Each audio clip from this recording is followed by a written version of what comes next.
What's up, guys? Finally, he sleeps here.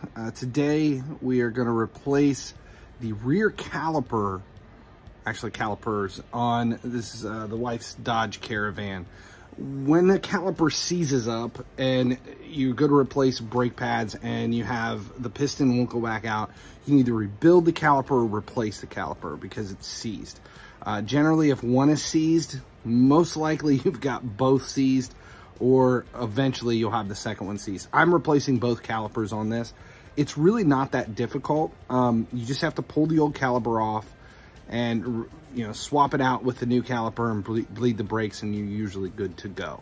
It's not that difficult. It takes half hour, 45 minutes to be able to do. Replace the brake pads at the same time. Make sure you subscribe here at YouTube, turn on notifications so you never miss when a video goes live for this or any of the other content that I put out. All right, let's go ahead and swap out these calipers. All right, so here we have the existing caliper that's on here that's seized up. I've already pulled the brake pads off when we realized that the caliper was seized, so that's why they're missing. It's just all put back on here so I could hold it while the new calipers were delivered. The first step is going to be remove the emergency brake line, which is what you can see right here. We're going to have to put something on here to pull it forward and lift it up off of the channel. There are two little clips here on the side that you're going to push in, then this will release, go back, and then pop forward.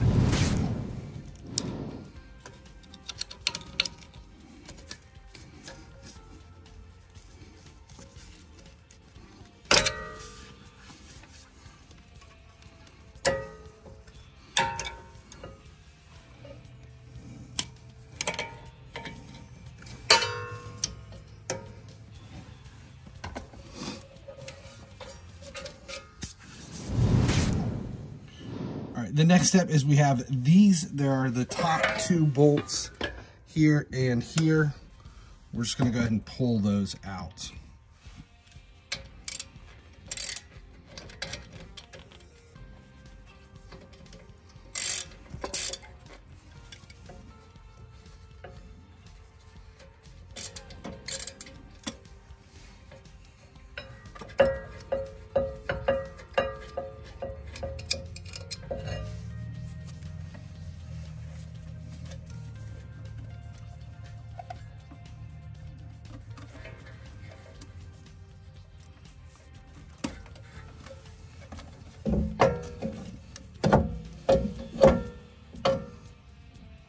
Sit that out of the way. It's not putting any pressure on anything.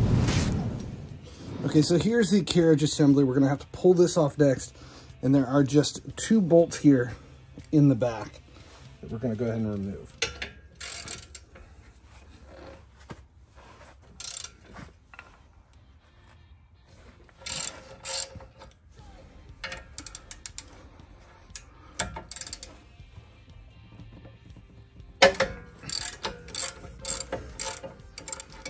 Now this bottom bolt actually has the emergency brake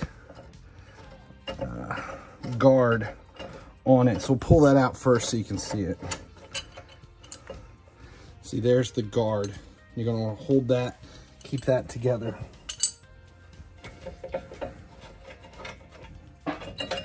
So that's the assembly. Pull it off.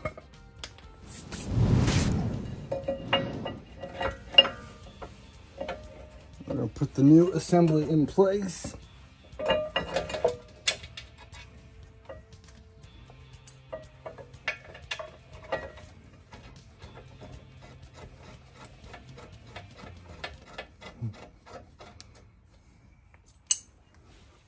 Don't forget the guard on the bottom.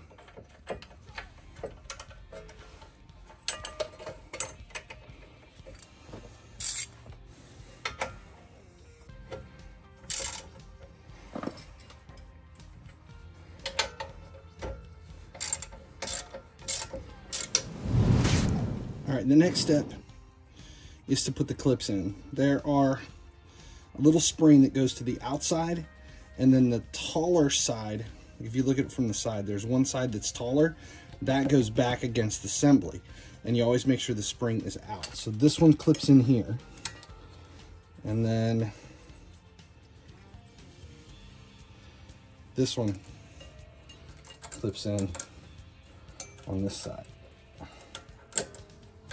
And then there's springs that go in the back as well.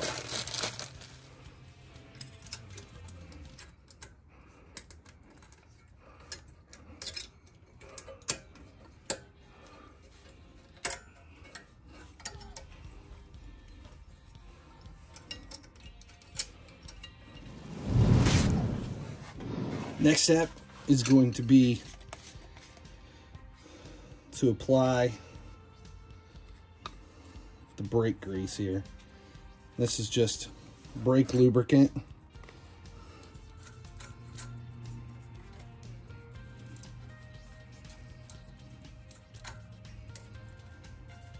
So that the pads can move freely.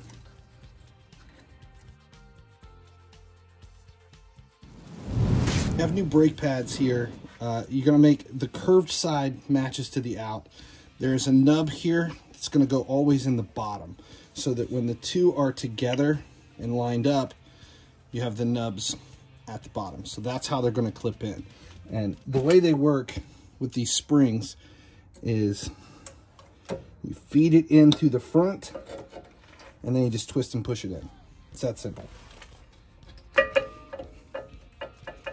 And there we have them. So they don't touch because of the springs. They just stay just far enough away from the rotor. We have the new caliper here. The piston that is in here may have to be adjusted. Like if you look at this one straight on, you can tell that the two gaps are offset. It needs to be twisted just a little bit. So you're going to use a caliper tool to turn that. They have specific tools that are designed that clip into there. If you don't have one, you can usually use like a two-prong die grinder exchange tool, something to get in here and just twist the caliper. These have to be upright. Now you can twist it multiple times to bring the caliper. You're unseating the caliper depending upon how much play you have in between the brake pads. These are brand new brake pads, so I don't have much play at all. In fact, I'm pretty tight now, so I just need to tighten it down just a little bit so that this is upright. So now this is what we're going to use, because we just have to twist it just a little bit to get it where we want it.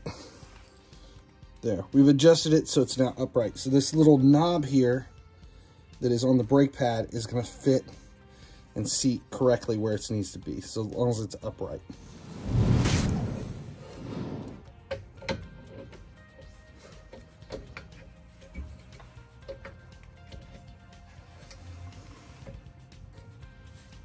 Okay, we just pushed these buttons in, got it where we need it to be. I'm going to go ahead and put it on and tighten it down just a little bit.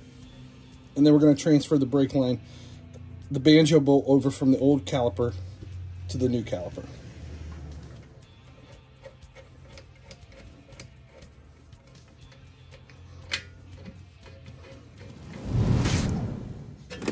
So I have a drip pan underneath of it. And we're just going to take and remove the banjo bolt from the old caliper.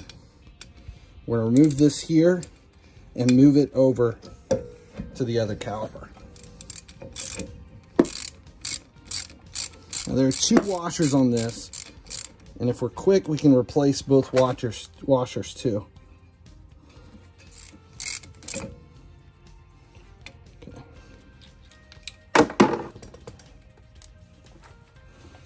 So we're going to put the new washer on here.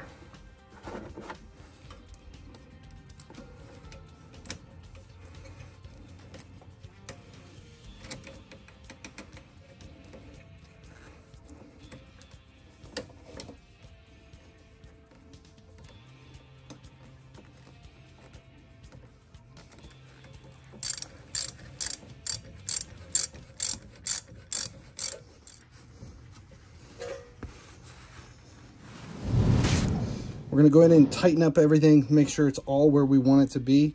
I wiped everything off. I want to make sure there's no leaks or anything through it. Everything is back where it needs to be. The only thing we have to do yet is put the emergency brake cable back on.